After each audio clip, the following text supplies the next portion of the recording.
Assalamualaikum warahmatullahi wabarakatuh. Saya Maria Febrianti dari Universitas Pamulang.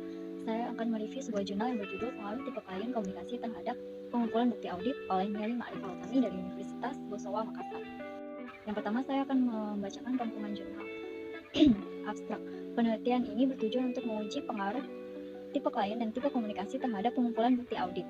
Populasi dan sampel penelitian adalah keseluruhan auditor yang bekerja di akuntan pabrik di Makassar. Data mereka dikumpulkan melalui kuesioner dan dianalisis dengan menggunakan regresi berganda.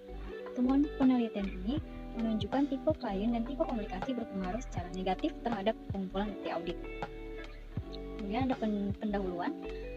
Menurut Mulyadi tahun 2008 mendefinisikan bukti audit adalah segala informasi yang mendukung angka-angka atau informasi lain yang disajikan dalam laporan keuangan yang dapat digunakan oleh auditor sebagai dasar untuk menyatakan pendapatnya. Bukti audit yang mendukung laporan keuangan terdiri atas data akuntansi dan semua informasi penguat atau corroborating information yang tersedia bagi auditor. Bukti audit dibagi menjadi dua jenis, yaitu tipe data akuntansi dan informasi penguat atau bukti tambahan. Selisih usia yang signifikan antara staf audit dan manajemen klien membuat komunikasi antara mereka agak terhambat.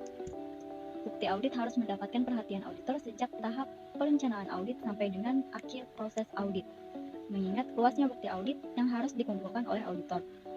Bukti audit memiliki implikasi langsung terhadap kertas kerja dan kualitas audit, menurut Bennett dan Hatfield tahun 2013. Kemudian ada tinjauan pustaka. Yang pertama, tipe klien dalam ISO 19011 tahun 2011. Klien audit adalah orang atau organisasi yang meminta jasa audit berdasarkan status sosial.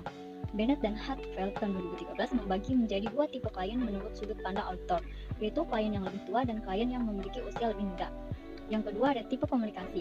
Komunikasi secara terminologis merujuk pada adanya proses penyampaian suatu pernyataan oleh seseorang terhadap orang lain, menurut Winarsih tahun 2011. Bukti audit. Menurut Mulyadi tahun 2008, mendefinisikan bukti audit adalah segala informasi yang mendukung angka-angka atau informasi lain yang disajikan dalam laporan keuangan yang dapat digunakan oleh auditor sebagai dasar untuk menyatakan pendapatnya.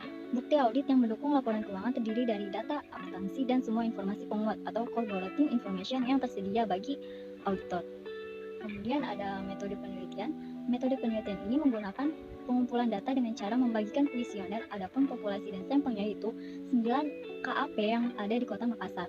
Penelitian ini menggunakan pengolahan data kuantitatif dengan mengumpulkan data menggunakan kuesioner berskala Likert 1-5. Adapun uji yang dilakukan yaitu analisis regresi berganda, uji T, dan uji koefisien determinasi.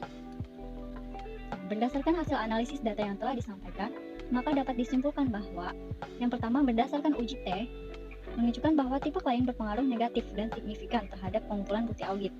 Adanya auditor yang akan mengurangi meminta bukti tambahan terhadap klien yang lebih berpengalaman. Berdasarkan dari hasil analisis data yang telah disampaikan, maka dapat disimpulkan bahwa yang pertama, berdasarkan uji parsial atau uji T menunjukkan bahwa tipe klien berpengaruh negatif dan signifikan terhadap pengumpulan bukti audit. Artinya, auditor akan mengurangi meminta bukti tambahan terhadap klien yang lebih berpengalaman dan berpengetahuan banding auditor. Hasil tersebut sama halnya dengan penelitian yang sebelumnya dilakukan oleh Bennett dan Hatfield tahun 2013. Yang kedua, berdasarkan uji parsial atau uji T menunjukkan bahwa tipe komunikasi berpengaruh negatif dan signifikan terhadap pengumpulan bukti audit. Hasil penelitian ini sejalan dengan penelitian Bennett dan Hatfield tahun 2013 yang menyatakan bahwa peserta lebih sering meminta bukti tambahan kepada klien melalui email daripada interaksi tatap muka atau secara langsung. Yang ketiga, berdasarkan hasil uji koefisien determinasi sebesar 0,565, kemudian hal ini tersebut dapat diartikan bahwa pengaruh tipe klien dan tipe komunikasi terhadap pengumpulan data bukti audit sebesar 56,5%, sedangkan sisanya sebesar 43,5% dipengaruhi oleh variabel lain yang tidak dimasukkan dalam penelitian atau kata lain di luar penelitian ini. Kemudian di sini ada beberapa kelebihan jurnal dari yang kita review. Yang pertama, strukturnya sudah baik. Penulis sudah menyertakan identitas secara jelas berikut alamat emailnya agar menerima saran atau keperluan lainnya. Yang kedua, penulis telah menjelaskan penelitian ini dengan jelas dan padat sehingga mudah dipahami oleh orang lain. Yang ketiga, penulis telah memberikan kesimpulan yang tepat sesuai dengan hasil penelitiannya. Adapun kekurangan jurnal tersebut adalah yang pertama, abstrak tidak dibuat dalam bahasa Indonesia, sehingga tidak memberikan kemudahan untuk orang yang tidak mengerti bahasa Inggris. Yang kedua, penelitian ini menggunakan tinjauan pustaka yang berarti hanya berisi argumen dasar dan tidak menguatkan seperti halnya landasan teori. Yang ketiga, fenomena pada bagian pendahuluan tidak dijelaskan secara mendetail. Sekian presentasi review jurnal dari saya, kurang lebihnya mohon maaf, terima kasih.